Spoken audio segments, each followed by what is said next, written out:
Well, welcome back. It's 2024. It's episode whatever. It's episode 51 of Geographically Challenged. You can tell we haven't done this in a while. Scuffed as usual. Great way to start the year, Jordan. Hey, 50 episodes, we would have restarted, but not anymore. Not anymore, because we Fuck don't care. that. That's just an extra file I have to delete. Let's go. Welcome back. It's 2024. It's a new year. It's going to be a big year, I think, for Counter-Strike. Obviously, with Counter-Strike 2 dropping last year, and this being the first year back with 2 majors, and there's lots to talk about with regard to that. So let's crack on into it. Start things off with probably a bit of a delicate topic. This is one that has been doing the rounds, and bear in mind we haven't done a podcast for like 6 weeks at this point. So we've got a little bit to catch up on. This is kind of old news, but not something that we've discussed yet. But the Asia RMR slots distribution, we had a question as well from Jean, who is a member on buymeacoffee.com/Elfishguy. She asked what exactly is going on with the RMR slot allocation. Generally can't understand why OS only has 1 slot, and I don't know if that's just me being new to CS or the system being weird. I would say, I think for me personally, it is just the system being a little bit weird. So for anyone that isn't aware of what we're talking about, Asia RMR slots coming into 2024 for the first major, for the first RMR, is going to be 2 slots for China, East Asia, and the Middle East, 1 slot for Oceania and the rest of Asia, which is a change from the previous RMR, which had 1 extra slot for Oceania at the cost of that rest of Asia / SEA slot. I think they call it rest of Asia in the announcement, but on Liquipedia, it's called SEA slot, but basically it's the slot for Southeast Asia at the cost of 1 of the oceanic slots. So that's where the big controversy, I guess, is around. And certainly for us, Pilski, this has been something that's been going around on the Twitter sphere quite a lot, because being from the oceanic region, the people here are not too happy about the fact that they've lost their slots. So a little bit unfortunate, but the reason that has happened, I almost think part of this actually is, like, when you look at it from the perspective of the Australian players, it's almost part of this is kind of their fault, actually. And I know that's a bit of a controversial take, but end of the day, Traffic Tashkent, top 4 in the Asia rankings, which is technically a Middle Eastern team, I guess, according to the regional distribution or whatever, means that Middle East got to keep their 2 slots, and Oceania ended up losing theirs, because the next highest ranked team from Oceania was Rooster, actually, in 5th. So China gets their 2 from, I believe, Linvision and Tailu, and then the Mongols get the extra slot for the East Asia region, and then the Middle East get it from Traffic Tashkent being in the top 4. And obviously with Oceania not having a team in the top 4 of the Asia rankings, they lose their slot at the cost of this SEA slot. So what are our thoughts? Am I getting the situation correct? Is there anyone got an idea if I've got that all wrong? I think that's pretty much how it boils down for the layman. It does, but also we can probably touch upon why it's kind of played out this way, right? Mainly because, yeah, sure, the Aussie teams haven't really had too many placings in the events they qualified to in EU, but also at the same time, there's not just enough events happening in Oceania. They can't play any, Chinese events or Asian events. So when it comes to ranking points, because currently the Valve system is very heavily dependent on the, I think the prize pool based sort of thing, right? Like how big the events are, and that's how you get those points. So for the Australian side, apart from maybe 1 or 2 teams who do get to qualify for your IEMs, for Pro League, for Blast, or whatever, apart from that, there's not really much to play for. So it's not. So I really can't blame the Australian teams either. At least the 2nd, 3rd best teams. I mean, they don't have much to play for. The thing you have to look at is, like, okay, so this is where it maybe starts to get into like controversial territory, but it's like Grayhound didn't play in any of the CCT Oceania weeks at all. And I don't know if they would have played in those, and if they would have won those, which presumably they would they have gotten enough points to be the 4th place team on the ranking? Maybe, I don't know. They did shoot themselves in the foot, actually, by doing that, because they didn't get the world ranking invite to go to Katowice. Like, Rooster got that invite. So that's already a bit of a problem there for Grayhound. And, granted, like, obviously Grayhound was over at Pro League at one point, but then again, Rooster was as well. But Rooster still played like 2 of the weeks or something like that, and I think that's what got them over the line. So I don't know. I haven't done the math. I'm just looking at it and I'm thinking, okay, beyond the fact that we probably look at this and say Valve maybe need to have a bit of a look at, how this ranking actually even plays out, because I think we can all agree that teams like Grayhound probably are going to be a bit of a better team than someone like Traffic Tashkent, although we will have to wait and see, obviously, what happens at the Asia RMR. At the end of the day, you are unfortunately going to have to play to the situation that is presented to you. And in this case, I don't think that the Aussie teams actually took advantage of it as much as they could have. As you said, Bleh, like they needed to perform better at Pro League. They needed to perform better at IEM Sydney. If they would have gotten a win at something like an IEM Sydney, you get yourself some more points, you get yourself some prize money, and therefore you get some more points for the rankings.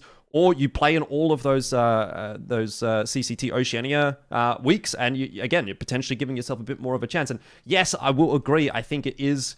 What's the word? I don't agree with the slot distribution. Put it that way. I don't think the slot distribution for this Asia RMR is correct. But I think that at the end of the day, yes, you can blame Valve, but also you have to look at yourself and say, well, we didn't actually play all of the tournaments that would have given us ranking points that could have potentially given us that extra slot. And again, maybe Grayhound doesn't really give a fuck about that because they're going to probably take the one O slot. Answer that.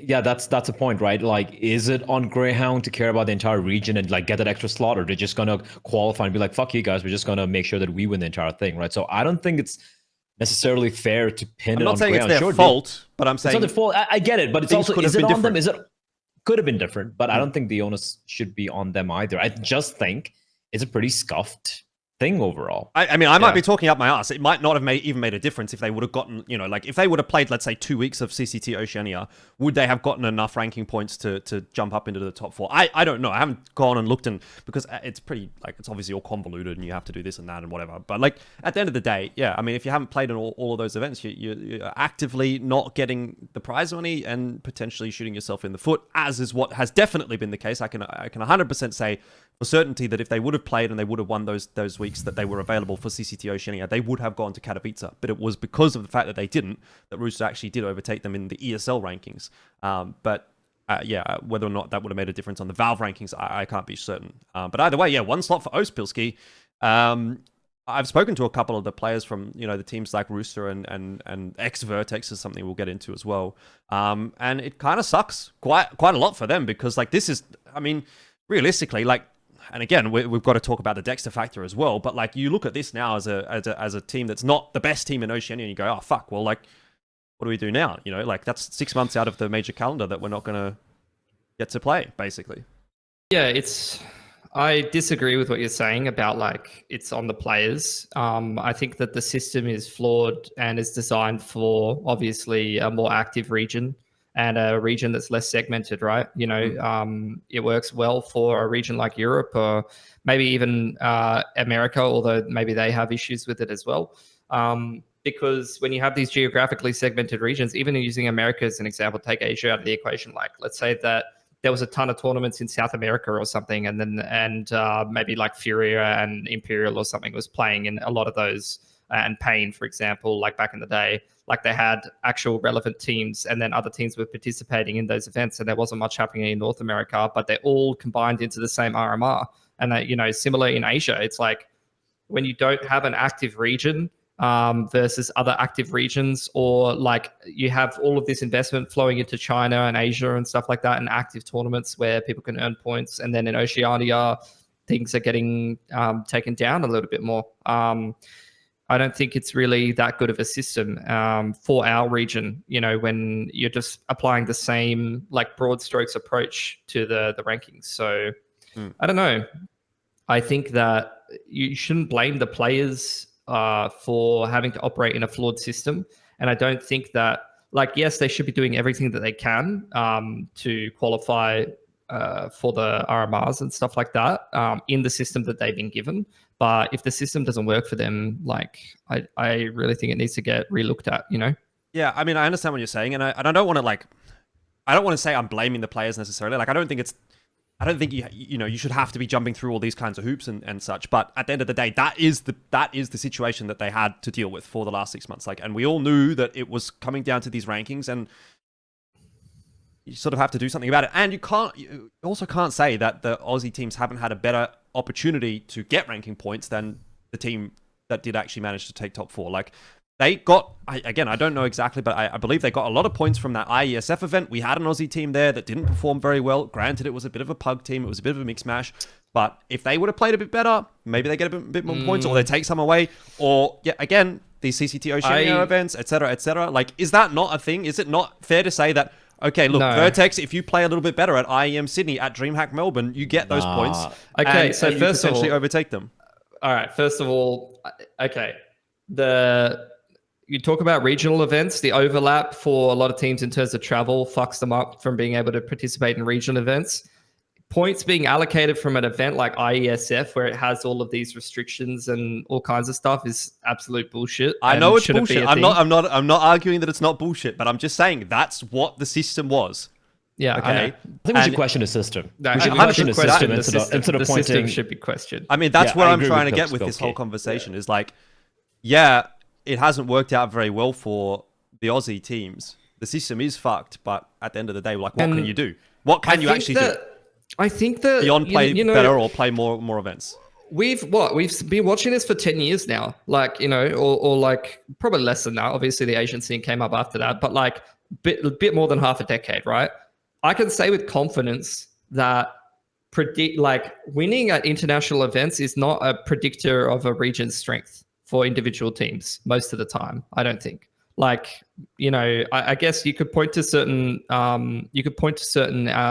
examples of that with like Australia or Mongolia or something like that, but I don't think that getting dubs or getting upsets and stuff like that at international events is necessarily a good predictor of how strong a region should be or who should be in the Asia RMR, in my opinion. I'd Because agree. winning at international events doesn't necessarily mean that your region's going to, you know, be good overall at an Asian RMR or have a lot of strong teams at an Asian RMR. I mean, in saying all of that, I actually, now going into 2024, I actually think that the system is kind of going to work itself out because there are now starting to be a couple more like Asia-centric events. Plus, you're going to have the RMR and like, look, it will depend on how the results go at things like EXTREMESLAND at the Asia RMR. I would like to see an Aussie team, to be fair, at EXTREMESLAND, but yeah, that's what I'm talking about though. This is the problem with these Asia events. Is like, okay, one event it'll be like they invite an Aussie team and a bunch of Asian teams. One event they invite a Middle Eastern team or something like that and no Aussie team. You know, it's never equal distribution and equal opportunity for these teams to participate and get points. I mean, ideally it should be. Like if you're a TO in Asia right now and you're running an event in Asia, you should be looking at, okay, maybe we have 2 teams from China, 2 teams from Mongolia, a team from OS, a team from Southeast Asia, a team from the Middle East, and probably a team from India as well. Like all these regions that are sort of starting to bubble away onto the servers, I think should all be getting involved. But what I will say is that I think when we do get to the Asia RMR, we're going to kind of get to settle this discussion and really have a look at it because you know, it depends really, obviously, on whether or not teams like, for example, Grayhound, if they go through and again, just like top 1, top 2, again, that's your ranking points back up. And if we take a look at the historical average ranking, let's say over the last couple of years, as far as Asian RMRs are concerned, like there is no doubt really that it should have been Middle East actually that should have lost that slot, not Oceania, right? Do you think that it's fair that like we just get one fucked Asian RMR for it to work itself out after, or do you think and like the counter argument to that is like, let's say that they did like allocate the slot distribution differently from this Asian RMR, is that taking opportunity away from the other regions that could have proved like that maybe they should be in the Asian RMR? Like which way do you guys lean for it? If I was choosing the slots, I would have taken a historical look at the previous Asia RMRs. I wouldn't have taken into account any of the other events. I would have just looked at how are the regions, not even the teams necessarily. I think there's an argument to be made where you just look at how the regions are performing and you say, okay, these regions are the ones that are doing well. We will allocate those slots based on that. So you say, for example, right, East Asia, which is the Mongolians basically at this point, 2.5 average placing because the Mongols are placing first and second at basically every other event. And even then, teams like Eruption and such at the previous Asia RMRs were doing kind of okay for themselves when they were playing in that Paris RMR. They didn't go dead last. You know, the argument, I guess, against OS is that, like, when you look at Vertex's performance at the last Asia RMR, it's like, well, they went 7th, 8th, but then again, Invictus also went 7th, 8th. So that's the second team from Middle East that went 7th, 8th. So it's like number 2 from OS, number 2 from Middle East, both went 7th, 8th. Okay, fair enough. You're going to take it away from one of them. Vertex played with a substitute because Malta was sick for the entire event, and Grayhound won that event. So you put 2 and 2 together and you think, okay, OS probably played a little bit better at the previous Asia RMR. Then you go back to the previous couple where they only had 4 teams. Again, you had Grayhound outperforming any representation from the Middle East. China, obviously, as a general rule as well, have outperformed the Middle East. They're sitting at, probably a disappointing position actually for themselves, quite frankly, for China. Like, they actually haven't done very well, but has ever done like top 4, right? With Nasser and then Invictus as well. But that was a 4-team event. It would have been, well, exactly. That's not really, you take third at a top 4 event. It's not that great, but it was Twisted Mind at that Paris RMR. They were 4th there. I think they were 3rd, 4th, or something like that at that event. Yeah. But again, like, if that's their best performance, and OS has qualified through is it every single Asia RMR since Grayhound existed? Every single Asia minor and RMR has been an Australian, like an oceanic team in the top 2. And I get it. I get the argument. It's like, well, yeah, it's just Grayhound, like, and that's fair enough, but still, that's better than what the Middle East is bringing, unfortunately. And I don't want this to be like, oh, Middle East doesn't deserve slots or doesn't deserve the opportunity. I think that's something we need to address as well, because when this news came out and made a few tweets as well, we had a few people from the Middle East who were just ganging up and being like, oh, fuck you just don't like the Middle East, we never get anything. And like, listen, we totally understand how scuffed the Middle East qualifiers are, and I think that okay, let's start from the top, right? What Valve have done with these with the qualifying rankings and points that they've made for the majors, for the RMRs, is something which works in the Americas. It's something we watch for EU because they're unique, and Asia is fucked when it comes to that. Because you got to consider the size and how it is not just nigh impossible, it is literally impossible for everyone from Asia. It's the biggest continent, and then you throw in Australia as well. Now it's 2 fucking continents, motherfuckers. You can't just make it work with your system which you have. And again, like, we've tried over the years since 15, 14 to try different configurations of invites coming in, right? We've had, like, back in the day, we had East Asia 1 slot, which is Mongolia, South Korea, Japan, all these guys, because they had shit teams back then, right? And over time, it's changed. SCA had 2 slots. I remember the time when SCA even had 3 slots for the entire region, because they had so many teams coming out from that point, in that point in time. And it is a dynamic thing, so to speak. You got to look at the fact that they have South Africa playing there, right? You have the rest of Asia. You have like freaking not rest of Asia. You have the rest of the Middle East. You have the GCC region, which is a whole different thing altogether. It's such a clusterfuck. It's almost impossible to have a fair Middle East qualifier, and also you have countries where, depending on which tournament organizer it is, they might be playing in EU or they might be playing in the Middle East, right? So it just gets so wacky.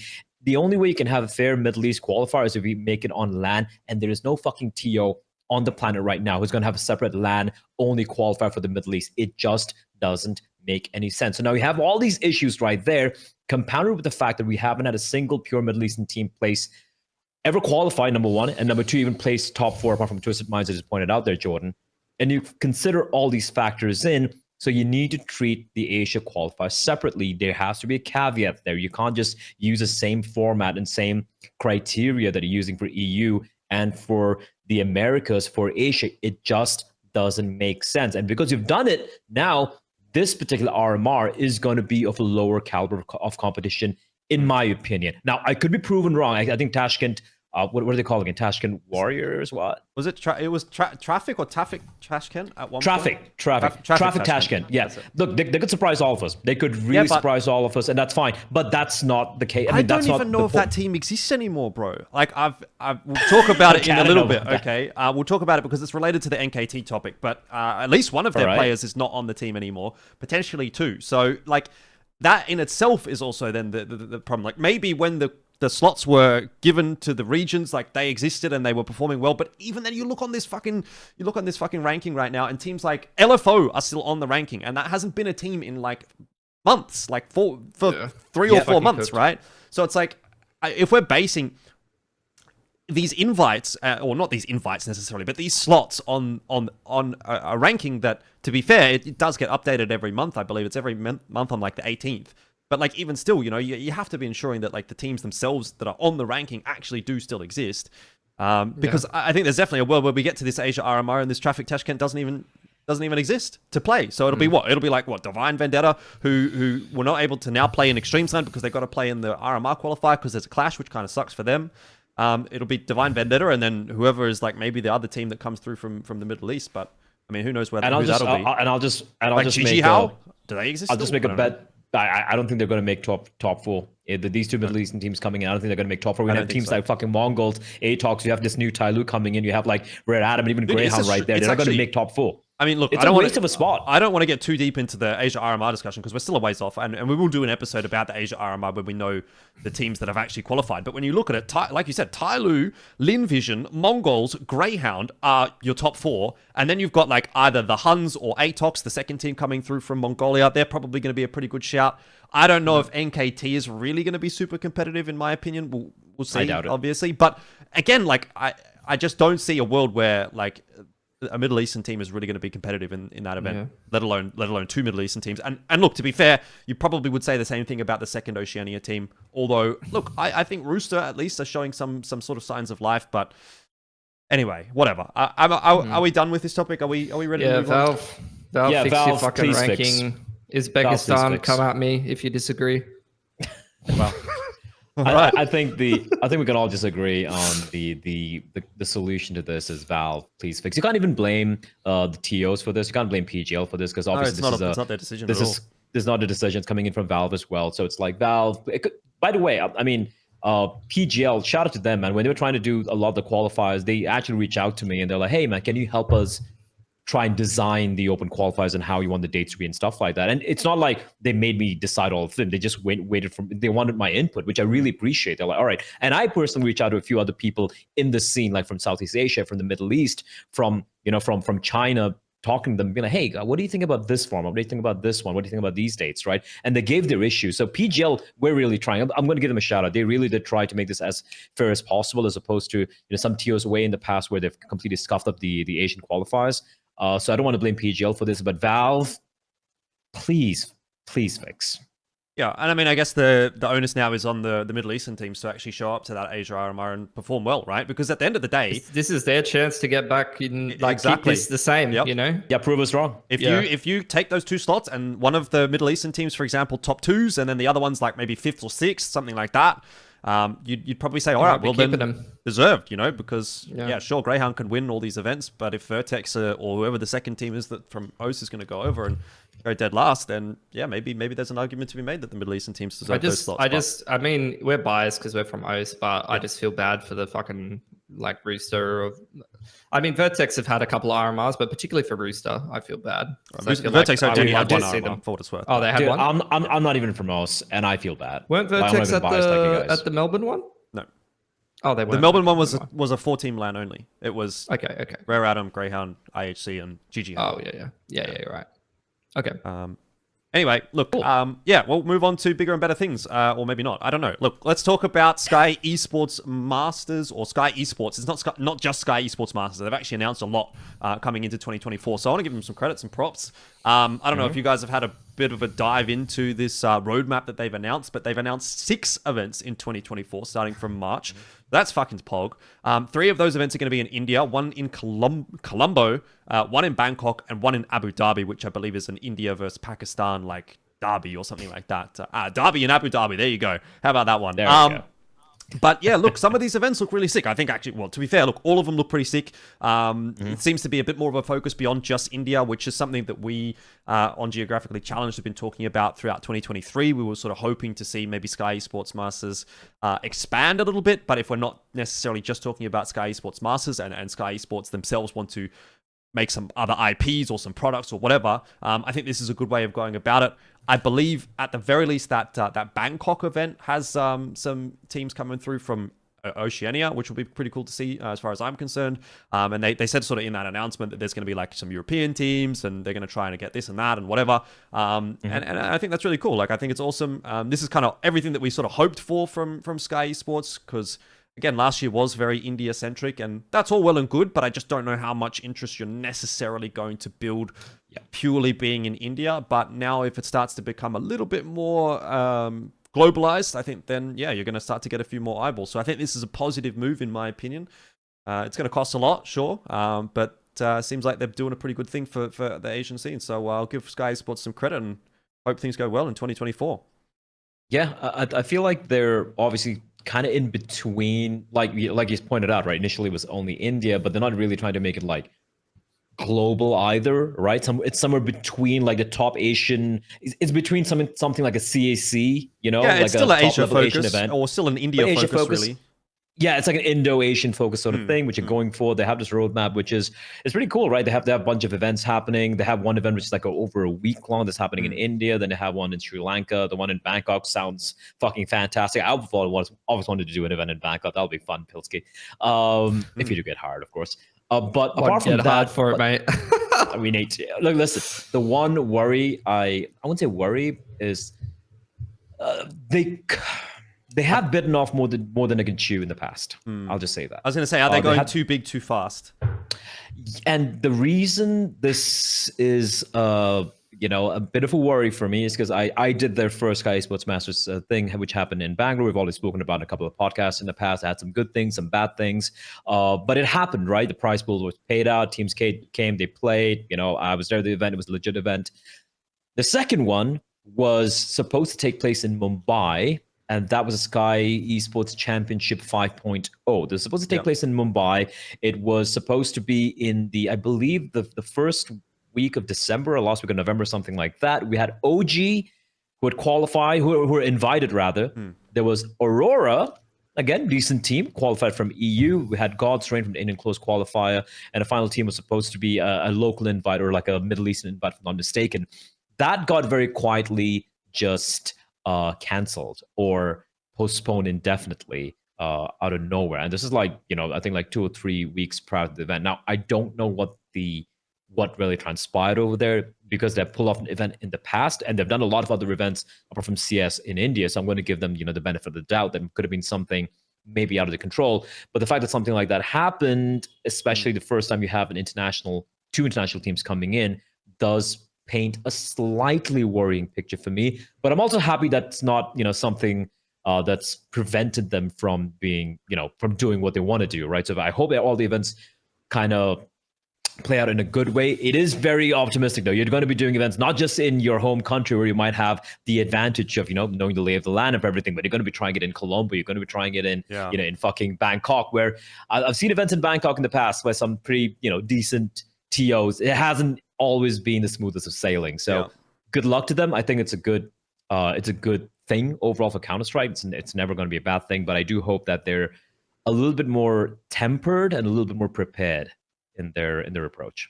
Yeah, I mean, it'll be interesting to see how it plays out. I think it is an added difficulty to be doing events overseas internationally, because presumably they're going to have to work with like a local partner. Maybe there's like, a local Thai production team or whatever. I'm sure there is that they're going to be able to contract to sort of help them out. But, language barrier plus working internationally plus bringing teams from, all over the world, like it's a big ask. I will say they've given themselves a bit of room. They've given themselves a bit of time. Like if this event the first one doesn't kick off until March, that's, a few months at the start of the year to really sort of get your ducks in a row. Especially if they didn't have that event in December, right? So presumably they've thought, okay, well, this is just not going to work. We're not going to be able to make it happen. I think probably a good call. If at the end of the day you recognize that, we're not going to be able to make this work, it's better to cancel it than actually run it and do a shit job. And at the end of the day, we have like a Gamers Paradise type situation or something like that, where everything just goes to shit and then your name is tainted. So maybe it's better that it turned out that way. Yeah, and also like the fact it's 6 events, which is again pretty, that's 6 events. That's 2 events a month, right? That's a quite of a 1 event every 2 months.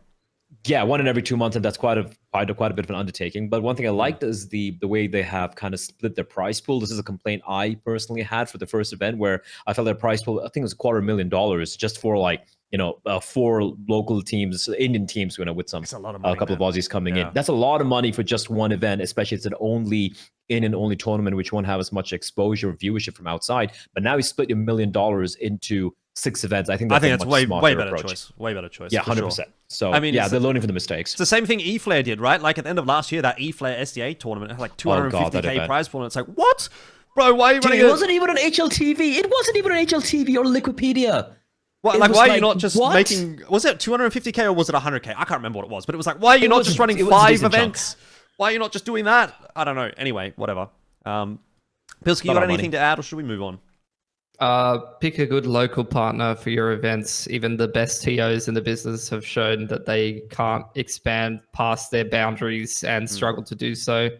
Yeah, totally agree. Just, most of these, why can't they just look at what these local regions are playing for in the tournaments and then just go a little bit above that, and you'd still save so much money, and people be like, oh, it's good. Like, you could run a 15K tournament in like Southeast Asia, and people would be like, holy shit. Those players are playing for like 10 grand prize pools, or like Asia, some of these Asia tournaments, even not in CS, even in other games, these Asia tournaments are still like 20 grand prize pool. That's it.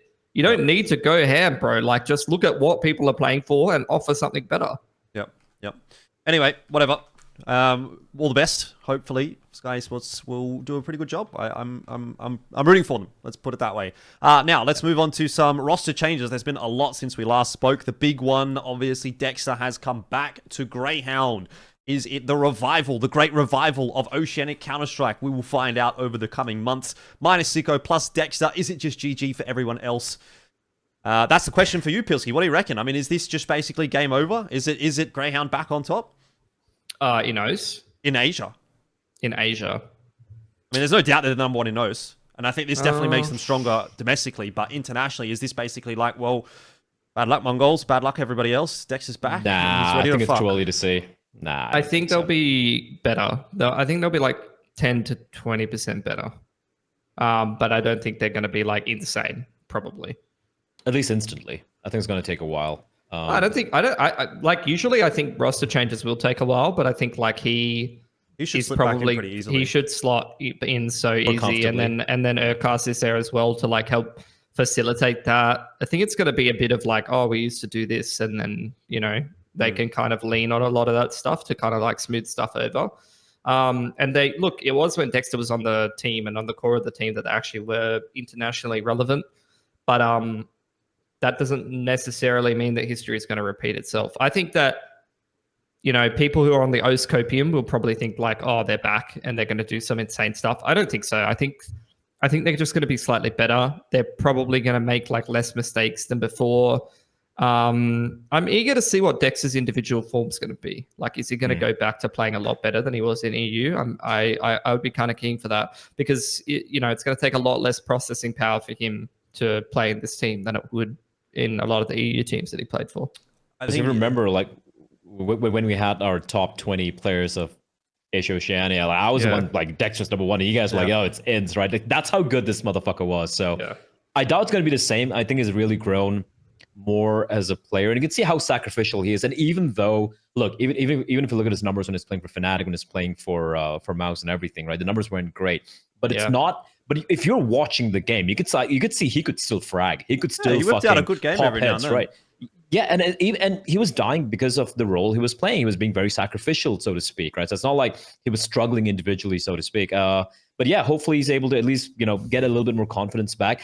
I will say the Urkas thing still doesn't make any sense to me whatsoever. Now that you got fucking Dexter, a player you respect, and also who has an EU experience playing international CS the past few years, coming back in, I don't see where Urkas slots in there apart from being, the homie behind the team, just going, hey, good job, boys. Good job, everybody, He look, Dexter and Urkas are best mates, so like it sort of makes sense. So they got Urky for Dex. All right, cool. Yeah, I mean, I don't know what the timeline was like, whether or not like Urkas kind of was picked up and then Dexter became available, or if they kind of knew that Dexter was on the on the transfer list sort of thing, that this was all going to come together at the same time. But either way, like it does really feel like the boys are back in town. You got Dexter, you got Urkas back.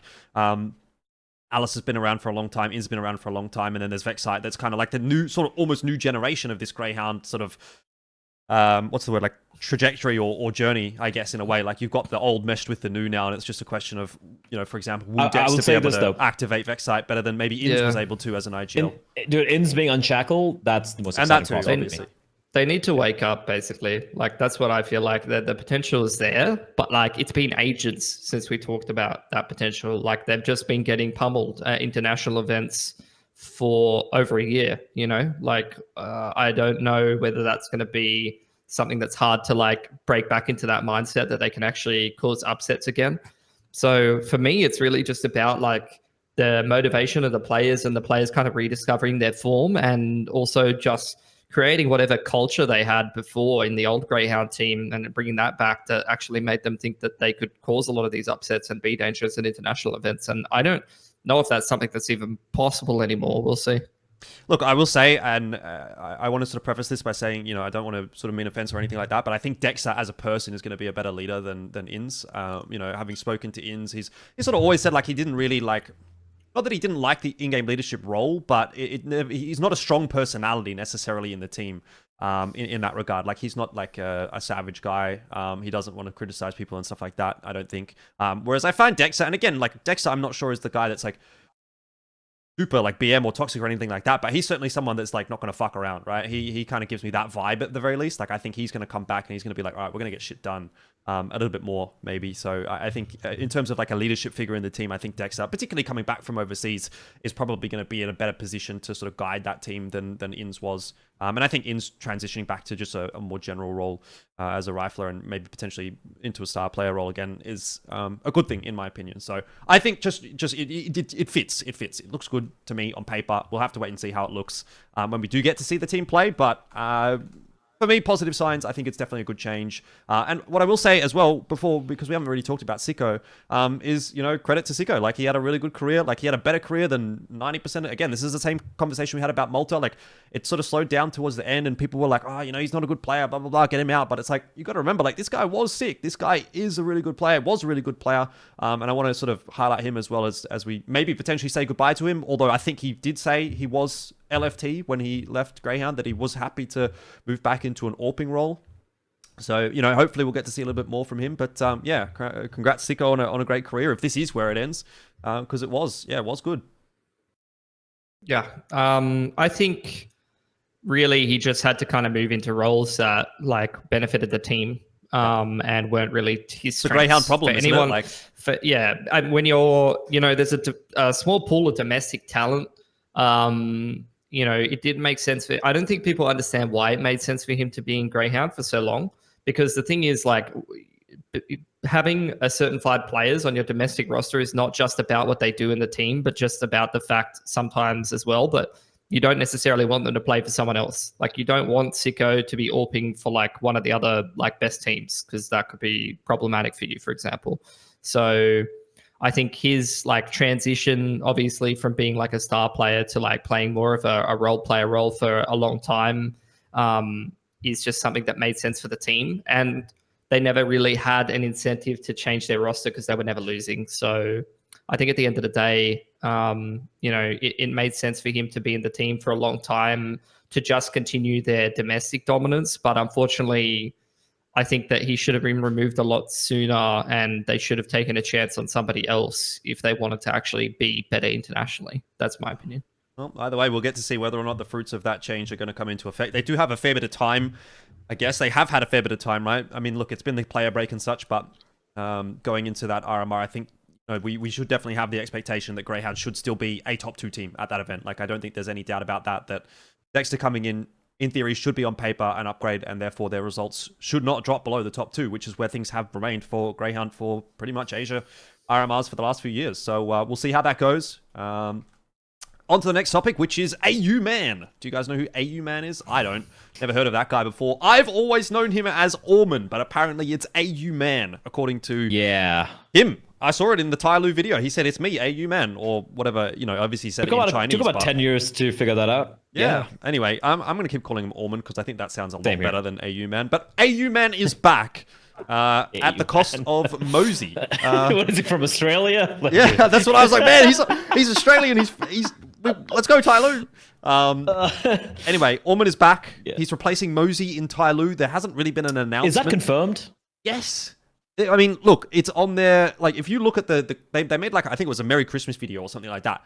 It's Orman standing there, Mosey nowhere to be seen. So, I don't know what's going on, because Tyloo haven't made an announcement necessarily that like Mosey has been benched or that he's been removed or anything like that. It's just like, oh, we're adding Orman to complete the team. It's like, what? Like, why did the team need to be completed? Wasn't Advent the guy on the chopping block? But anyway, that's the team. That's how it's going to be. So going into the Asia RMR, it's Orman instead of Mosey, and Advent's still kicking. So we'll see what happens. Advent's just fucking untouchable. Like, he's just untouched. I don't know. Like, does he have like a little private army of assassins who has, the family details or whatever orgs hired him or something? Because this is. I wanted to change. I wanted to fucking change. Honestly, Dude, you need to get off this podcast right now because Advent practiced really hard. Okay, he practices really hard and he tries really hard. So you really need to respect him. Okay. Yeah, I think you need to leave. I'm not going anywhere. Anyway, yeah, look, Oh, you motherfuckers. That's just my opinion. Sorry. We can move on though. Oh, dude, it's too fucking early in the day for me. Not okay to have opinions, Right. Pilski. Woo. Wrapping it back. Just bringing it back. Basically, the thing I think about this is Tyler's just basically gone full Vici. Because at the end of the day, this is now like, we're actually going back to Vici at this point. Like, I don't even understand it. I mean, listen, like Almond, he had his time in the sun. He had, I remember when Almond was decent. I remember Almond had a good game. I remember Almond was fucking shit as well. And eventually, when he got phased out, I'm like, you know what? It's good for him. It's good for Vici. They're getting new blood in. Mosey has been pretty fucking solid, dude. Yeah. You know why? You remember why Allman had a good game though? Because it was like 1 in every 10. You'd be like, fuck, he just dropped 40, that's why I bro. remember him. And then the rest of the time, he'd just be like, I'm going 17 for 17. And I'm okay. But he was never fantastic. Dude, how has this? I don't even say Tai Lu because it's just Advent's team, right? Whether they're Vici or what the fuck they called Cyclone or fucking Tai Lu. It's like, why is every decision so weird? It's like 1 step forward, 2 or 3 back. Like they picked up Mosey and Mercury. I was like, okay, I don't know about these guys. Oh, they're fucking sick. This is fucking great. All right, you guys are there. You're the best right now in China, top 2 in Asia. You just need one more change. You know what the change is, guys. You know what the change is. I really felt, was it slowly? We thought it was going to be coming in and Jamyang going to be IGLing. I was okay with that, hypothetically, but then slowly fucking went to Valorant, the fucking traitor.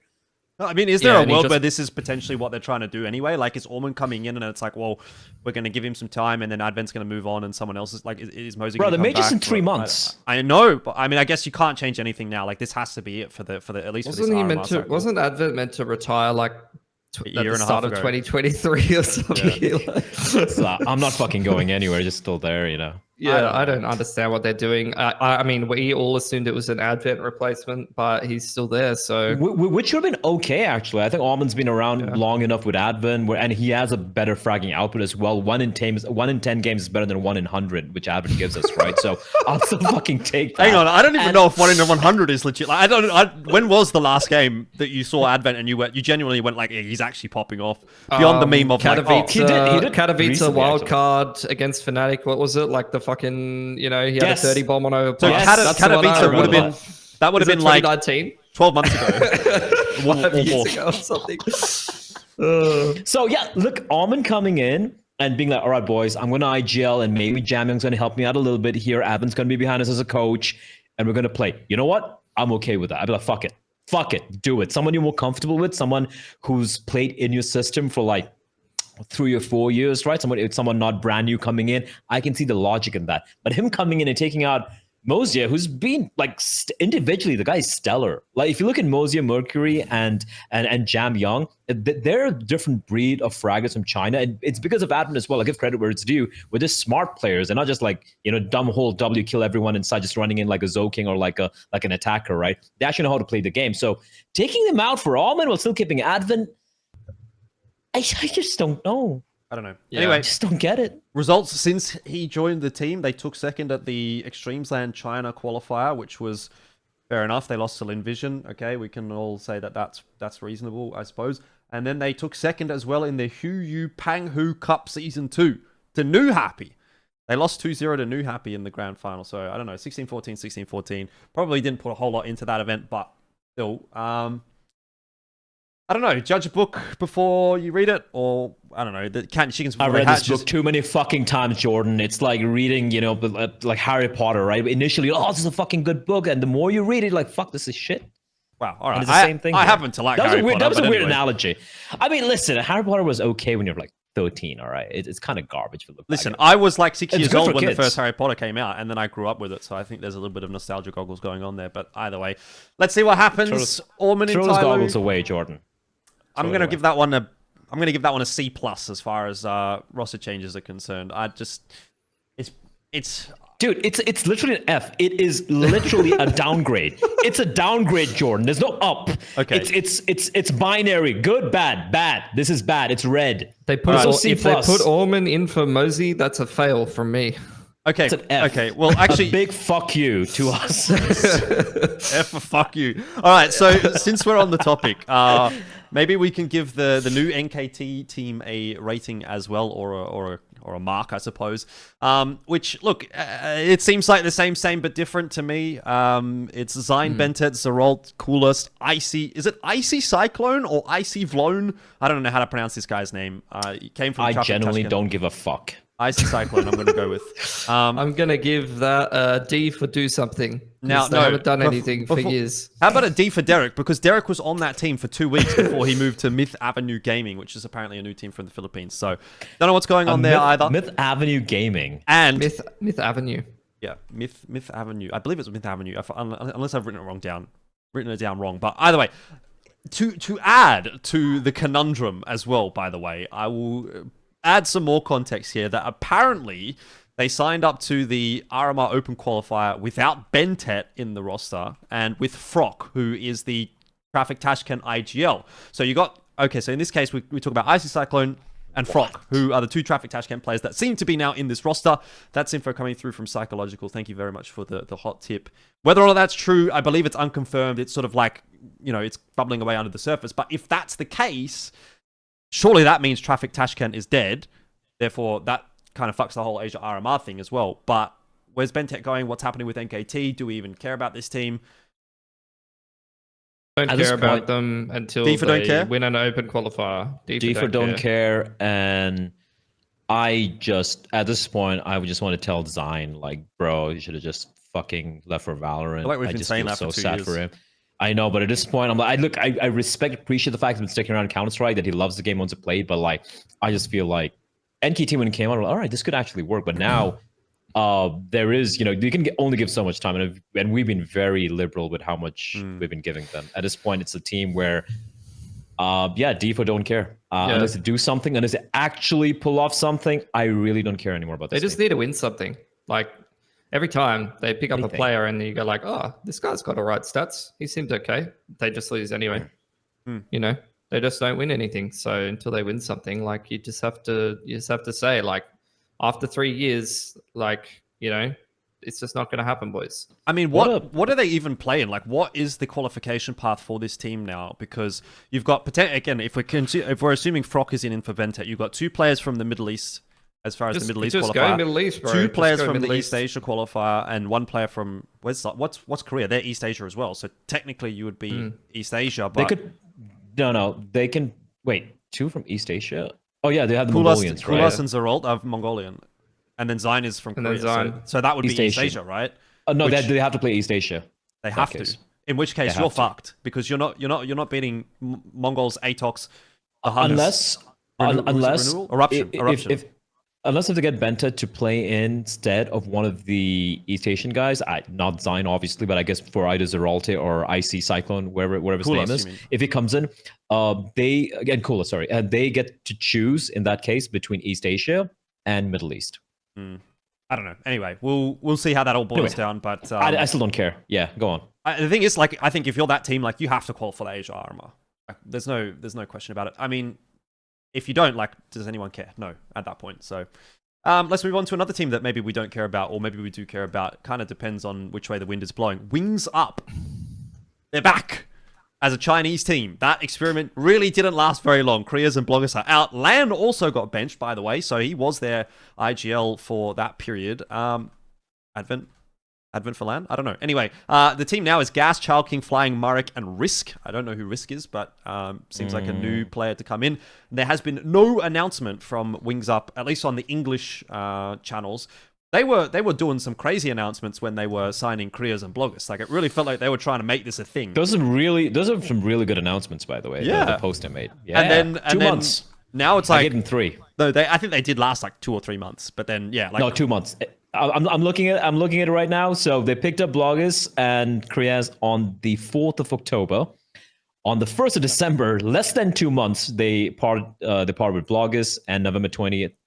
Sorry, and Kriaz on the 20th of December. So like a month and a half, give or take. Like, what was going on there, man? Like 2 months. Yeah. What is going on with this team? Like, this is like Jordan, we all collectively said it was going to fail in 3 months, and it was once so again, shit to watch them play as well. It was so fucking shit. It was like Kriaz was just like trying to 1v5, 30 bombing every game, baiting, and then the 4 Chinese, like the 3 Chinese guys were just like trying to sight exe, and they were playing like 50 times worse than they usually play because they're trying to like do something structured, and then they were just getting absolutely banged, and then Kriaz would get 2 exits and then they would lose, and it was like, yeah, wow, what a round. Love that. I know we've said it's too many, like I've literally lost count, but guys, like, it's been done before. This, hey, let's try 3 languages and make it work. The only team that kind of made it work had the best player in Asia playing in that team, who could speak like 3 languages. Fucking Bented, eXTREMESLAND, that Tyloo team. Apart from that, not a single time has this ever fucking worked. And all these Chinese orgs, they seem to try and, I don't know, like, I just don't know. Like, how do you think it's going to work when your teammates can't fucking speak the goddamn fucking language and communicate? Like, it's not going to work out in like, in a short span of time. And here's the thing, like, if you're going to give it 6 to 7 or 8 months, fair enough. You're really going to try it out? Cool, right? But then they're immediately pull the plug in like 2 or 3 months. So guys, if you want to piss money away, just give it to us. Yeah, I'll drink it away. I'll do something with it, and it'll probably be make a better team than what you did. But do we have anything else to say on that? I don't think there's really anything to touch on here. It's just Gus, Child King, and Flying have all showed potential to be good. Marek, I don't know, maybe he's an IGL guy. He's IGL for sure. But like, he's been there for a while. Individually, not amazing. I have no idea who Risk is. So we try again, but at the end of the day, I mean, you're not going to beat Lin Vision, and you're probably, I mean, if they keep removing, let's remove maybe like Mercury next, and maybe they actually could beat minus beat Mercury Tyloo. plus soaking. How about that? Yeah, be a pretty good team, actually, you know what? That sounds like a good move. That sounds like a solid that move. actually could bang. Yeah. hey, wings up. Hire us, by the way. We can take care of your team. Yeah. Oh, fuck it All right. All right, let's move on. Let's move on. Next thing, this one a little bit closer to home for Pilski and I, Vertex. Vertex not Vertex anymore. I don't know whether or not they've dropped the team or whether the team has left. I've heard some whispers around the place that there is some money things going on in the background in the not so good variety, but Vertex is now known as Bad News Kangaroos. They've been playing in the Rect, I think the Rect tournament, and they're going to play in the RMR qualifiers as Bad News Kangaroos, so they're not Vertex anymore, which I don't know. I haven't really got any like idea why this is. There hasn't been like any official announcement from Vertex or from any of the players, but you can only assume that either the contracts have run out and not been renewed, or there's some trouble in paradise going on behind the scenes for whatever reason. But either way, I'll say, I'm not stoked to see it, obviously, because Vertex was one of the orgs that was kind of supporting AUCS for the better part of 3 or 4 years now. And to see that team moving on is pretty sad, actually, as far as I'm concerned, because really it's like, well, there are no orgs now. It's sad, but I think like all of this stuff that's happening is just kind of like it's made me sad, and like for like the last year or like probably longer than a year of like a slow deterioration, I've been like, getting upset about it or whatever. But at the end of the day, it's just like a sign of the times. Like it's inevitable that these kind of things are going to continue to happen, and the scene just needs to get back to the baseline point that it's going to, and then we have to kind of take a step back and reevaluate and decide what to do. Like I genuinely believe that at this point, it's the TO side of things, it's the org side of things, it's the players side of things. It's all part of the same kind of ecosystem, and I think at the end of the day, it sucks to see like the AU scene going backwards, so to speak. But I think that's going to be another part of it. So we'll see what they're going to do this year. I think it's the RMR qualifiers, everyone has to beat Grayhound, right? Like at the end of the day, that's what has to happen. So that's maybe something that they can focus on. But, I just feel bad because some of these players on Vertex are like legit fucking good. Like I genuinely believe just as good as anyone in Grayhound or Rooster, but like they are probably not going to get any opportunities, and CS is probably not going to work out for them, and that fucking sucks. Is what it is. All right, well, Moving on then, I guess. Yep. GenG. You guys saw this announcement. GenG said that they wanted to make a Chinese CS team. Now, really? That was back in December. I think it was December 11th. That announcement went out on Weibo, which is like, I was like, okay, what the fuck is that? Like, why? Look at Wings Up. What's the point? What's Like, the point? Yeah, where are you getting? First of all, where are you getting the players from? Like, Wait. players? Hold on. We get Zo King. Okay. There is a team right there. We get Captain Mo, Zo King, Dan King, Captain Mo's Child there. King. We got 3 kings. The real king, Captain Mo. Captain Mo. He's a captain. That's a title too. Yeah, And then fucking I don't know, Admiral Akbar to top it off. Admiral Akbar. Where the fuck have you pulled that one from? or just pick up Mosey, dude. Like, he doesn't have a king. Let's change his name, Mosey King. Yeah, I don't know. Like, I just okay. Look, first of all, I will say I'm not going to be disappointed if GenG decides that they want to flop their dick out and throw a bit of cash into the Asian scene. I think that's great. Also, as far as I understand, GenG actually have a headquarters in, I believe it's Shanghai. So it's not as if they don't have some A base or something. a base in China already. I think they've got some other sort of like education company or like something like that. I was reading in an announcement that they're trying to bring. It's something like esports education or gaming education or something like that, and they're going to put CS2 into that arm of their business. I don't know the details. Go look up the I think it was Dust2 article that was about the GenG announcement. It was in there, I'm pretty sure. But like, I look at it from the perspective of if I'm GenG, I want to go into Asia, into China. I probably want to be the best team. Like, they are a huge org. All these orgs just keep looking at like, oh, they've got tournaments coming to their region, so let's pick that region. And it's like, you're not going to that tournament, bro.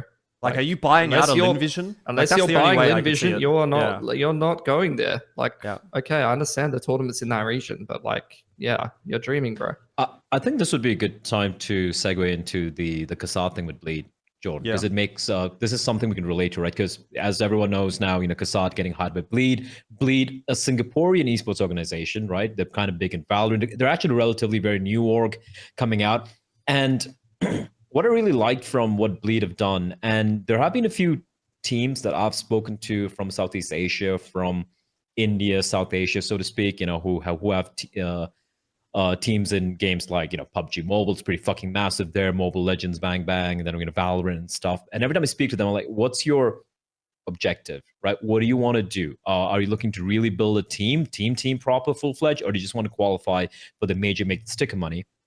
And many times they don't have a real answer. They'd be like, no, what do you want to do? I'm like, no. This is not the call that I should be making. This is something which you need to have a priority on. And then depending on that, I could help guide you to the right people, to talk to or whoever. And most of the times, all right, what's the best way? Can we just pick up an Asian team and just qualify, build an Asian team? I'm like, look, the only team you can pick up is maybe the Mongols. Good luck trying to buy I don't teams even think like you Tai can, Lu though, out. because I don't. Look, this is a bit of a tangent, but Mongols just made a fucking esports center or something I've seen on Instagram.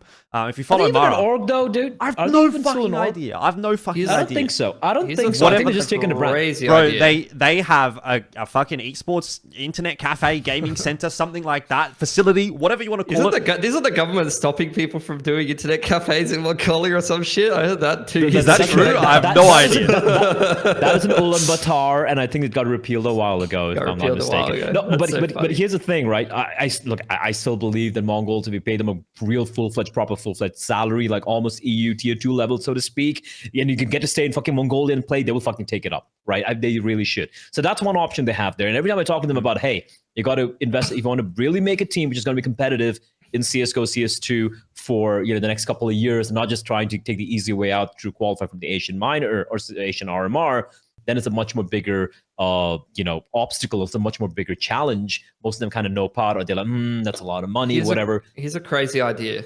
I love it already.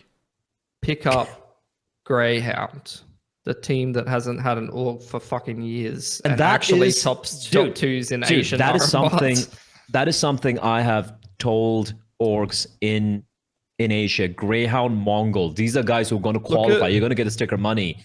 But for some reason, they just don't, And Maybe I they got spoke another of that. case I don't study know. for us. Once again, I'm smoking the Valorant pipe, but there are reasons why it happened. But a Chinese org, GG How, just picked up the Oceanic Super Team to try and get into the Ascension League, and you know, in CS, not doing a similar kind of thing. You know, it's going to be it's the core of the core of the team who basically is, well, not as good as Grayhound in terms of placings, but in terms of an Oceanic representative, it would be the best Oceanic representative who has some potential to do something.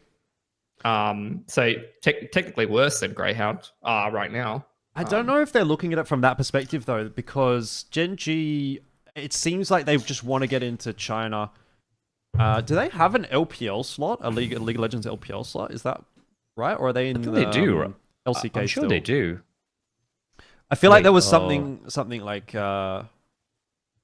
that where they had, or at least because I recently saw that they were posting something on their socials about Taiwan and like calling it Taiwan, not Chinese Taipei, and then like all the Chinese fans got mad, and then this whole thing like blew up, and they had to like, I don't know whether they walked it back or not or whatever, but like it's just, yeah, it's like it's very interesting if you're doing that and then trying to invest into the Chinese region is all I'm going to say. If it's only about China, basically we all agree, right? Like you either buy Lin Vision or you're wasting your time. Or you don't right? do it at all. Yeah. Okay. Yeah. I mean, or Tyloo, but like realistically, I don't think that's going to happen. So I feel like a lot of these, I don't know about GenG, but I'm also having a feeling they're trying to do the same thing a lot of these other Chinese orgs are trying to do. Like we saw Wings Up do, we saw VG try to do as well very recently, right? Basically, or was it Cyclone? I forget. Basically, because the second CS2 major is going to be happening in China, and also we can see a lot of events going to be happening in China this year. They're like, all right, this is a market that's relatively untouched in Counter-Strike. It's going to have some big events happening this year. It could potentially really blow up as a market in a good way. Let's try to get into it, as early as possible. Yeah. And a lot of these teams are making a mistake of, trying to get in too fast by trying to pick up like a couple of EU players. And this is not just one team. Now I'm seeing this trend, and I feel, and I've also heard from a couple of sources that this is what these orgs are trying to do. They're trying to get into and qualify. But I'm like, motherfuckers, you're not going to beat Mongols or Greyhound or even fucking Tyloo to do it. You can't take this shortcut. And I feel that if all these orgs coming in and trying to put in the money in China and trying to make this happen and force their way into it, I think it's a dumb fucking idea, because it's just going to be lost money, and they're going to dip out the moment they realize they're not going to qualify for any of these big events happening in China. So as much as I love the fact that they're interested in the market, I feel it is extremely, extremely short-sighted. And you're wasting your time and your money. You're wasting time and money.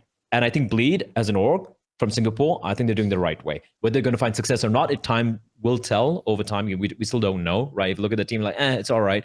But at least I prefer this approach where you can iterate, you can just move some pieces around. Again, remember, CS2 is such a new game right now. We're going to see new kids like, fucking donks, like 4 or 5 donks coming on the next 6 or 7 months. Pick up some of these newer players, give it a shot, instead of investing so much money right now on players you thought was good, who were good in CSGO, but might not necessarily be the next big thing in CS2, right? So I feel it's going to be a big mistake if orgs like a GenG do what a Wings Up and the likes have done in the recent past. I think that you're talking about. Rare Adam, yes, there we go, Rare Adam. Yeah.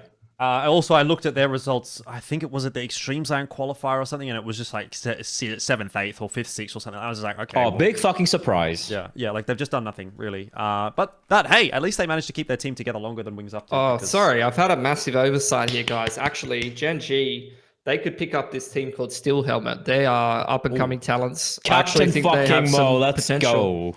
Hey, top 3 team in China. They're top 3 team in China. I think they're top 3. Is somebody playing there?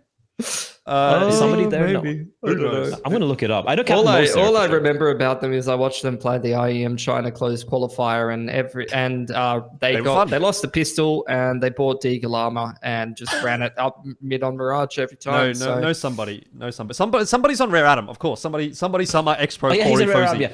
It's Xiao Sage, Captain Mo, AE, the legendary AE, the Opper who never really got much done, an 18-year-old male. It's 18YM, but I'm going to call him 18-year-old male. Dude, AE's only 25, bro. He's actually only 25. That's a spring chicken. He's younger than me. Let's go. Listen, Xiao Saga is like 8 years older than him, and he's still banging. He's 29. He's 29, dude. Hey, He's uh, not By the 20 way, plus 29. can I give a shout out to someone? I want to give a shout out to someone. In Chinese CS particular. So Viva never did shit. Chinese CS, he didn't live up to his potential really. He was an AWPer who would farm online games and didn't do so good. Now in Valorant, he is fucking farming. He's playing for one of the best Chinese Valorant teams, and they're doing pretty good over there. So respect. CS Right was there just with a EG. hyperbolic time chamber for him, so good on him. Let's go. All right, let's That's go. a name I haven't heard in ages, man. Yeah, Viva. let's Fuck. go. All Let's go. Let's go into Asian Super League, which is I don't know if anyone's even heard about this one because it actually I actually haven't. yeah it just ended. Was from the 1st of January to the 6th of January, which is crazy. So Who's yesterday. running- yeah, literally, who's running this tournament? Perfect World, actually, apparently. But what a crazy time to have a tournament. Tyloo won. They pick up 11k USD, basically. The field, I'll say, wasn't super strong. A win here wasn't like, wow, that's amazing. They beat Wings Up, Atox, New Happy, Mung Yu, which, by the way, is Terry and Banana. You remember those guys, Pilski? They're back in a Hong Kong team now. So, yeah, the boys, they're actually doing all right as far as Asia's concerned. Like, unironically, they're outperforming some of the teams that we're talking about a lot on this podcast. NKT, How did they do? 5th, 6th. Jadeite and the Huns. The Huns came 7th, 8th, though the drama or the conspiracy is the Huns forfeited because I think they forfeited for some reason. I think it was something to do with like some sort of cheating accusation against Wings Up. Who knows? Oh, I they couldn't. just had New Year's plans. Have you guys ever tried translating Mongolian when they're writing English characters? It's impossible. It doesn't work. What was that? I remember we had a episode ages ago where we did some translations, and it was humorous to say the least. But I can't remember. Oh, that was when people were. That was something to do with like that was the Asia RMR where like the Chinese team got to play overnight or something, and then people were saying and we like translated some of the shit, like the comments or some shit. Your mother is your dog's dad or something like that. It's like, oh shit, didn't know about that. Your mother is your dog's dad. Okay, I'm looking at it, Jordan, and NKT couldn't place top 4 in a tournament with Tyloo, Wings Up, where they currently recently reformed the team. Look, Atox and New Happy. Come on, man. Look at their team. It's not. There's no Bentet on that NKT roster. So like, would have made a difference. No, I'm not saying it would have, but it just lends credence to the conversation we were having earlier. So Fair. I'm more happy about the fact that it's a Japanese team. I don't know any of these players. There's a Spawn Junior as well. Shout out Spawn Junior. But apart from that, I saw this announcement, this Jadeite announcement. I'm pretty sure I retweeted it. They They're a big got org. they got hella likes. The org's big, but I don't know these. Bro, it's like players. Zeta 2. It's like Zeta 2.0. It's like fucking this org's got 20 sponsors. They're not getting paid, by the way. You know, it's like it's fucking crazy. I don't know what's going on in Japan, bro. Hey, I mean, they've what's got going on in Japan. Valorant. they've got fans. There was also, by the way, I know there's a bit of a tangent, but there was a Japanese like CS2 show match invitational type event with 4 teams. I think a lot of them were like Valorant players or teams or Rainbow Six players or something like that. But there was there's actually some stuff happening in Japan for CS. So I don't know if it's like coming back necessarily. Like it was never, let's be real, it was never like a big region as far as CS was concerned in Asia. But you had at least 1 or 2 teams from Asia, from Japan that were kind of kicking around that were worth talking about at a point. So it would be nice if that were the case. And I guess we can sort of swing that in the direction of the last topic for the day, which will be eXTREMESLAND. Just to sort of quickly touch on that, really not a whole lot to really break down. I think the teams that you'd expect to kind of made it, Linvision, Tyloo, Mongols, all making their qualification runs through their respective qualifiers. NKT did qualify as well. So I think for me, this is going to be the big test for NKT. It's LAN, hopefully they've got their shit together with this team. They're going to be playing against some pretty good rosters. If they don't top 4 this, then that's a fucking joke, because all of the other teams are like beyond Linvision, Tyloo, Mongols, and NKT. It's like you literally look at this and you go, who? Like on the Slashers, I think that's the Korean team, I believe, which is. Again, I have no idea who any of those guys are. I think a few of them are Valorant players. Team Shush. What's I know the Lacour. I know Hope the Beast. I know Lacour. I mean, he's been around forever. Wait, Lacour is playing for who? Team Shush. Which, by the way, weren't even meant to be at this event. It was meant to be Divine Vendetta, who couldn't go because they wanted to play in the Middle Eastern RMR qualifier. Fair enough. So, again, that even then lowers, like, if Divine Vendetta was there, you'd be like, all right, I want to see how Divine Vendetta goes, but, like, I don't know, I just don't. And then you got the Vietnamese team, NCTDK, don't really know much about them. We'll see what they can do, but there are a lot of teams kicking around in Vietnam. Few of them even playing, like, ESL Challenger. They don't do very well, but, like, it's kind of good to see them getting a crack.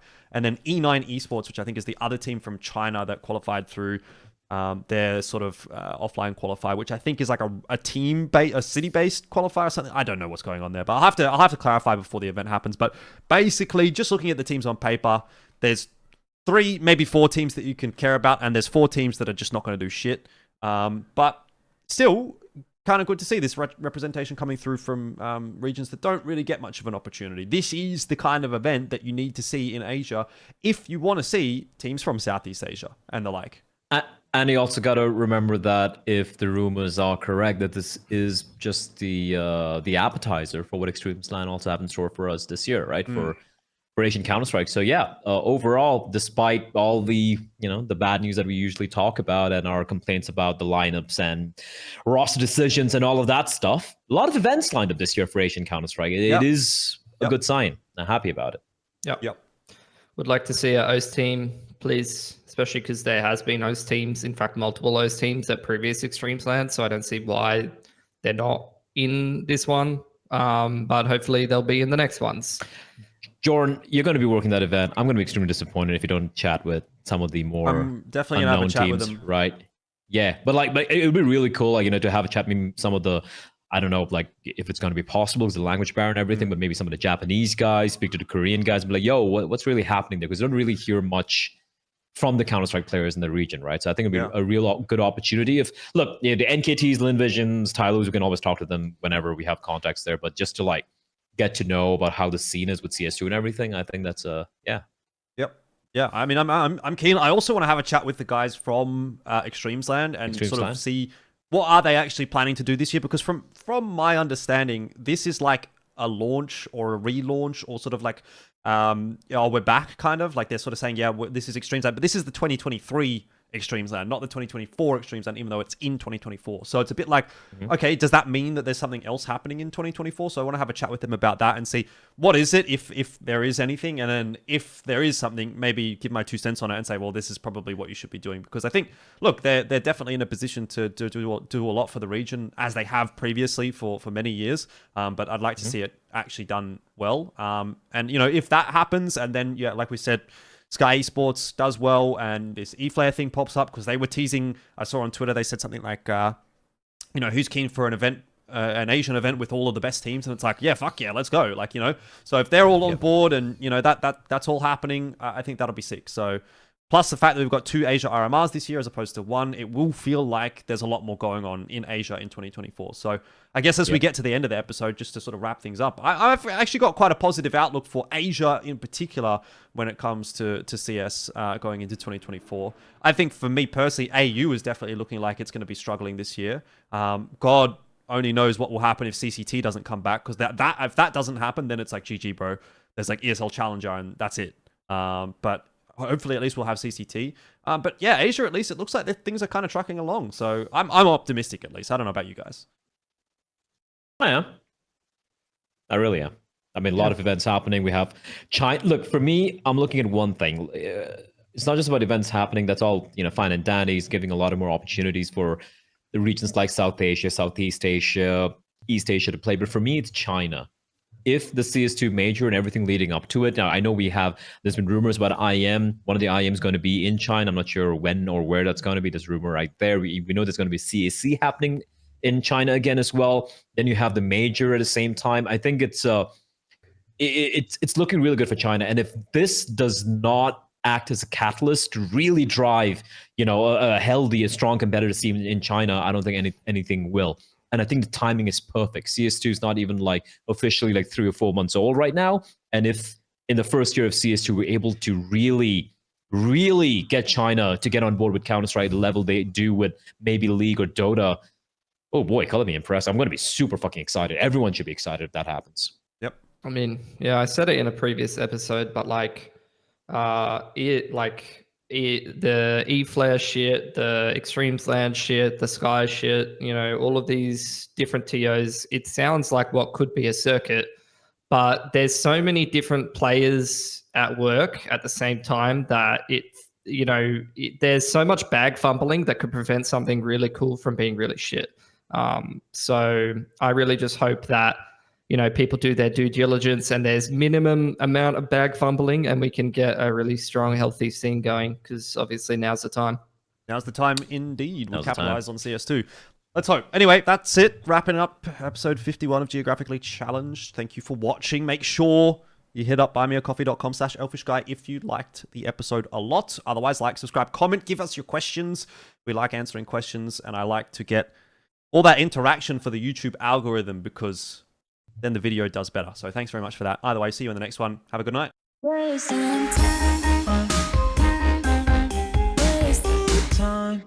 Hey guys, just at the end of this video, I'd like to give a quick shout out to Jean, who is my first supporter on buymeacoffee.com. If you'd also like to support me financially or any of my content, make sure to check out the link. It is in the description box below.